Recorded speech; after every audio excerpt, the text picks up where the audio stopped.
Welcome back to BizIntel, our weekly briefing that looks beneath the surface of the quiet shifts reshaping the global economy and the technology landscape. We hear endlessly about a future where AI can do everything at unprecedented speed, at massive scale, with limitless promise. But what happens when building that future still requires today's tech giants to cling tightly to the legacy systems of the past? That paradox is on full display at Anthropic, one of the companies redefining artificial intelligence. Even as its CEO has warned that AI could replace up to 50% of white-collar jobs, Anthropic is aggressively hiring for roles that demand deep experience with legacy enterprise platforms like Workday and Salesforce. As it prepares for a potential IPO, this AI unicorn is willingly embracing rigid, conventional management systems because when the stakes are highest, stability and compliance matter more than revolutionary promises. At the same time, in India, an economy growing at more than 8%, AI is being deployed in a very different way. The technology is used to write love poems for shy young men, filter sensitive language, and even allow parents to participate in reviewing their children's dating profiles. The technology may be new, but social norms are moving at a very different pace. Together, these examples highlight an increasingly clear contradiction. AI is trained to maximize efficiency, but the world it enters is governed by processes, norms, and power structures built up over decades. When these two logics collide, the result is not always disruption. More often, it is a series of quiet compromises. In this week's briefing, we'll examine those compromises through 4 lenses. A capital market that is heating up again, how companies are actually deploying AI in practice, the race to build ecosystems across major economies, and AI's gradual move into factories and the physical world. AI now has a price, and not everyone can afford it. When expectations run ahead of value, but how capital markets are going all in on AI. If there is one place where shifts in expectations appear first, it is always the capital markets. This week, the numbers circulating around negotiating tables delivered a blunt message. AI has entered a phase where money is willing to accept risk at a scale never seen before. The focal point of the week was a series of discussions around so-called mega funding rounds. OpenAI is reportedly negotiating a capital raise that could reach $100 billion, involving several major strategic partners. NVIDIA alone is said to be considering a commitment of around $30 billion, with SoftBank adding another $30 billion and Amazon more than $10 billion. If completed, the deal would push OpenAI's valuation to roughly $730 billion, placing it among the world's largest technology entities, even as its long-term business model is still taking shape. Anthropic is riding the same wave. The company is preparing to raise more than $10 billion in new capital, lifting its valuation to around $350 billion. In a short period of time, the two leading AI firms have attracted levels of funding once reserved for mature, publicly listed giants. This signals that markets are not just betting on technology. They are betting that AI has become strategic infrastructure, where staying on the sidelines may now seem riskier than paying premium prices. The frenzy does not stop with familiar names. A new class of startups is emerging at remarkable speed, companies that are born unicorns.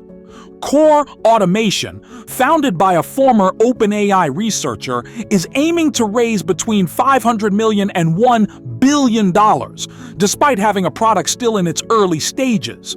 Humanzen has just closed a $480 million round at a valuation of $4.48 billion. These deals reflect a clear shift in risk appetite. Investors are willing to pay not only for products, but for teams, vision, and strategic positioning within the AI ecosystem. At the same time, markets are becoming more sophisticated in how they redistribute risk. A striking example is the discussion around a potential merger between SpaceX and xAI ahead of an IPO. With SpaceX valued at around $800 billion and xAI at roughly $230 billion, such a move is widely viewed as a way to reassure Elon Musk's longtime investors. Rather than leaving them fully exposed to the volatility of a young AI company, folding xAI into SpaceX would transfer part of that expectation into an entity with established cash flows, long-term contracts, and a more defensible position. It is a textbook case of capital markets not just supplying money, but engineering structures to protect belief. In public markets, SPACs are once again emerging as a familiar route whenever investor risk appetite rises. Last year, total SPAC IPO volume exceeded $30 billion, and early signals suggest that 2026 could be even more active. What stands out is the widening range of sectors turning to SPACs. Beyond nuclear energy, represented by companies like General Fusion, quantum computing firms are increasingly viewing SPACs as a viable path to market. Even niche banking models such as Old Glory Bank, co-founded by political figure Ben Carson, have chosen this route. What these cases share is a common trait. They carry big, sensitive, or long-horizon narratives that are ill-suited for traditional IPO scrutiny, yet compelling enough for markets willing to place early bets. While capital is flowing enthusiastically into pure-play AI companies, a different paradox is unfolding in the background. Private equity firms are increasingly stuck with the legacy of the past. Many enterprise software companies acquired during the 2021-2022 boom have become far harder to exit or take public. The rise of AI has cast doubt on the long-term growth prospects of traditional software models. The numbers are telling. Average revenue growth across more than 100 public SaaS companies has slowed from around 21% in 2021 to roughly 12% in 2024. Against this backdrop, capital is shifting toward AI startups, not necessarily because they have proven efficiency, but because old exit paths are quietly closing. This contrast helps explain why a company like Anaplan, a financial planning software firm with stable revenues, is becoming an interesting test case as it prepares a return to public markets. Anaplan represents a generation of businesses that are unexciting but cash generative. While investor attention remains overwhelmingly focused on AI, the market will soon have to confront a difficult question. When forced to choose, will investors favor slow but reliable growth or AI-driven narratives fueled by massive capital injections? Taken together, the pieces from this week form a consistent picture. Capital markets are not turning away from AI. On the contrary, they are accelerating their bets, accepting extreme valuations, complex deal structures, and alternative paths such as SPACs or strategic mergers. But the faster this pace becomes, the sharper the risk question grows. When expectations are traded ahead of real value, and when markets must continually design mechanisms to shift risk from one place to another, who ultimately bears the cost if reality fails to keep up? From capital markets, that question now leads us to the next front, the enterprise, where AI is no longer a story about fundraising or valuation, but about deployment, daily usage, and who actually pays the bill. AI unicorns and the chains of the past, when technology can't replace old processes. Once AI leaves the demo stage and enters real companies, the yardstick of value changes immediately. The question is no longer which model is smarter, but whether the AI is reliable enough to be turned on every morning. This week, a series of details made one thing clear.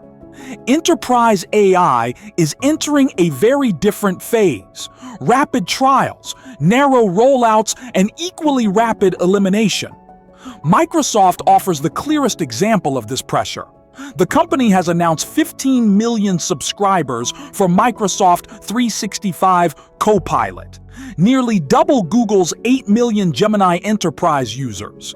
Yet even this headline number has not erased concerns about actual usage.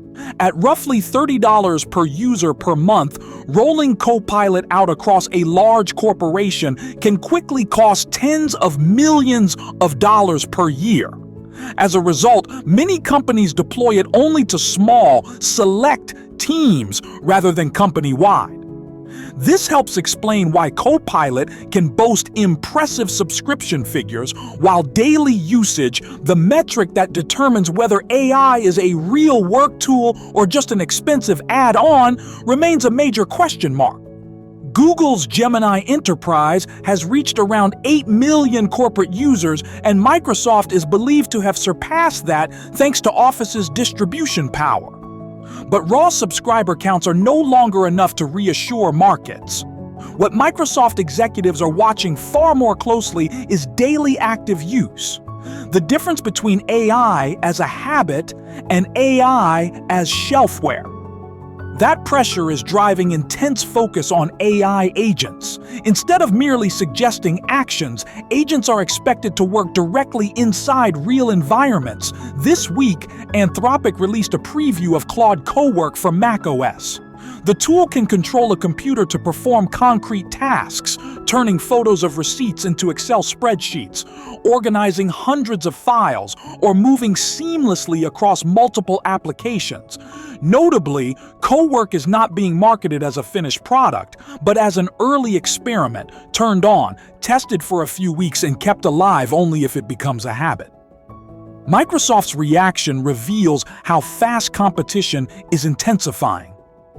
Executives overseeing Copilot have expressed concern that the agent experience could be where Microsoft gets overtaken, even with its distribution advantage.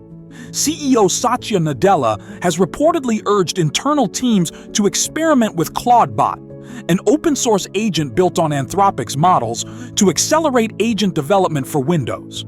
A tech giant openly testing solutions based on a rival's model shows how the agent race is no longer about branding, it is about speed to real workplace deployment.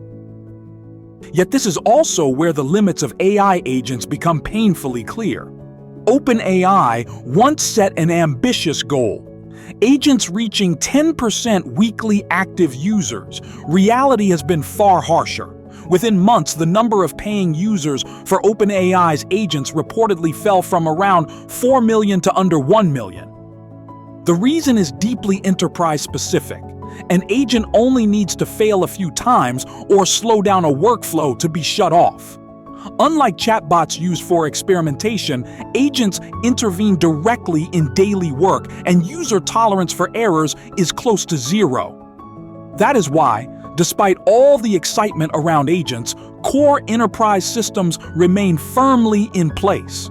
ERP, HR, accounting platforms, and systems like Workday and Salesforce continue to form the backbone of organizations. Replacing or deeply interfering with these systems often takes years and carries major compliance and legal risks. A small mistake in payroll, invoicing, or financial reporting can cause far more damage than any productivity gains an agent might deliver. As a result, companies prefer to let AI sit alongside legacy systems rather than replace them.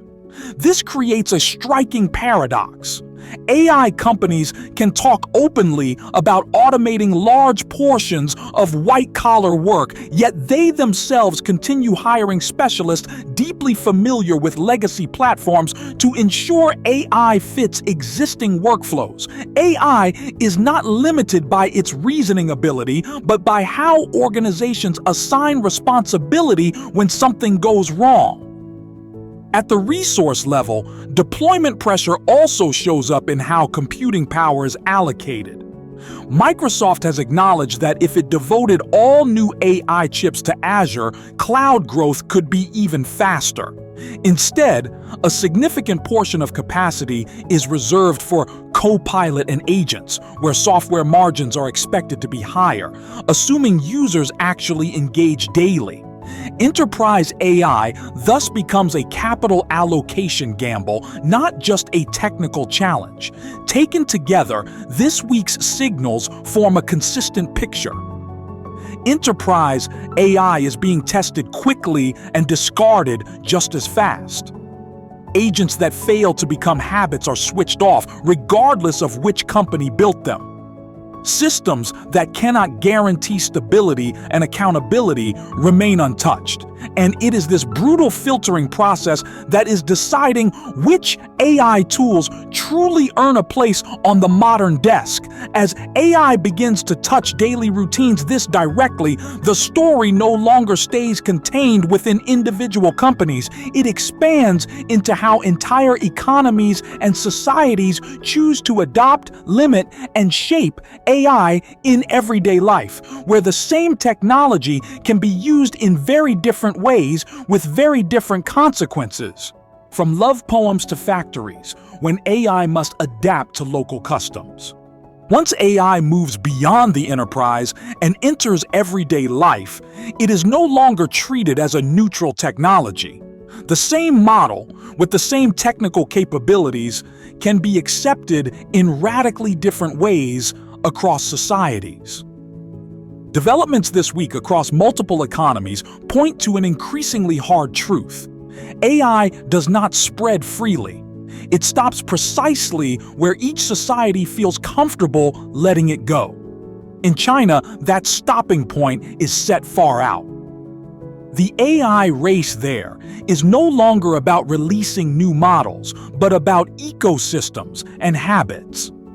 ByteDance is preparing to launch 3 large models: language, image generation, and video generation, with the goal of deeply integrating them into Dubao, an AI app that has reached roughly 163 million monthly active users. AI does not exist as a standalone chatbot. Instead, it becomes a foundational layer for Douyin, where content, e-commerce, and entertainment blend into a single experience. Alibaba is following a similar path. Its QN app has surpassed 100 million monthly active users and is being directly connected to Alibaba's shopping, travel, logistics, and payment ecosystem, with most integrations targeted for completion in the first half of 2026. In China, AI is allowed to go very deep, so long as it fuels consumption and keeps users inside the ecosystem. But ecosystems are not built on products alone. One striking development this week was Tencent's aggressive recruitment of Yao Xunyu, a key scientist who left OpenAI in September. The move signals a new phase in China's AI push, importing human capital directly from the United States to compensate for constraints in chips and infrastructure. As hardware access tightens and supply chains face pressure, people, especially those who helped build AI at the global core, are becoming the most strategic assets of all. If China uses AI to expand consumer ecosystems, India is deploying the technology toward a very different goal: industrialization. Alongside everyday uses such as AI-assisted messaging or language filtering on dating platforms where technology smooths existing social norms, India is quietly repositioning itself within global supply chains. Apple now manufactures around 1/5 of all iPhones in India, Value added in smartphone manufacturing has surged from $4.5 billion in 2021 to $17.3 billion in 2025. In just 4 years, technology and automation have helped India move from a secondary manufacturing base to an indispensable link in global production. Here, AI is not expected to transform society. It is used to make a very concrete economic strategy workable. In the United States, AI's stopping point lies elsewhere. Adoption is more cautious and tightly bound to institutions. This week, the use of AI to assist in drafting regulations for the aviation industry signaled the technology's entry into domains that have historically changed very slowly. AI is allowed to accelerate complex processes, but it is not entrusted with final responsibility. At the same time, consumer platforms face growing scrutiny. Investigations into how AI chatbots are integrated, especially when sensitive content is involved, show that American society is redrawing its boundaries. AI may be widespread, but it cannot cross lines the public is not yet ready to accept. Europe sets that boundary even earlier. The European Union's investigation into Elon Musk over the Grok chatbot reinforces the region's reputation for prioritizing governance and user protection over rapid integration. While the US and China tend to experiment first and adjust later, Europe chooses to build guardrails from the outset. The trade-off is slower adoption, but with greater control as AI begins to penetrate digital life more deeply. At the physical layer, AI is also being shaped by clear economic logic. In Europe, AI-driven automation is solving problems that were previously uneconomical. Thanks to simulation data, robots can now handle mixed objects using cameras costing only a few €100 instead of 3D vision systems that once cost tens of thousands. This cost collapse is making automation viable in areas that previously relied on human labor, not because the technology was missing, but because society had not yet found a workable economic balance. In transportation and robotics, Tesla continues to push a service-based AI model. The company's plan to stop selling lifetime access to its self-driving system and move to monthly subscriptions reflects a broader shift. AI is no longer an add-on feature, but a long-term operating system. At the same time, Tesla announced plans to invest an additional $2 billion into xAI, aiming to use AI to coordinate its future Optimus robot fleet. Here, AI is not just assisting humans. It is designed to orchestrate physical systems at scale, where small errors can have outsized consequences. When all these pieces are placed side by side, a clear boundary emerges. No society allows AI to spread without limits. Everywhere, AI encounters an invisible line, where it is useful enough to be embraced, but not yet trusted enough to be granted full autonomy. China pushes that line far in consumer ecosystems. India applies AI to industrial growth. The US expands it within institutional frameworks, and Europe chooses early restraint. And it is these different stopping points that will determine whether AI becomes a quiet layer of infrastructure woven into daily life, or a continuing source of tension between technology, economics, and society. As AI grows more powerful, the central question is no longer what it can do, but how far each society is willing to let it go, and for what purpose. AI now has a price, and it is choosing who pays. When the pieces of this week's story are laid side by side, a new dividing line comes into focus. AI is no longer a story about technical capability or imagination. It has become a system with real costs, real risks, and real stopping points. And most importantly, not everyone is willing or able to pay that price. At the capital markets level, money is flowing back into AI at unprecedented scale. But this is no longer blind speculation. Capital now arrives wrapped in complex structures, cross-mergers, SPACs, and carefully engineered risk transfer mechanisms. When valuations race too far ahead of real value, markets are forced to invent new ways to keep expectations from collapsing under their own weight. Inside companies, AI is not being welcomed with applause, but with budget spreadsheets and habit tests.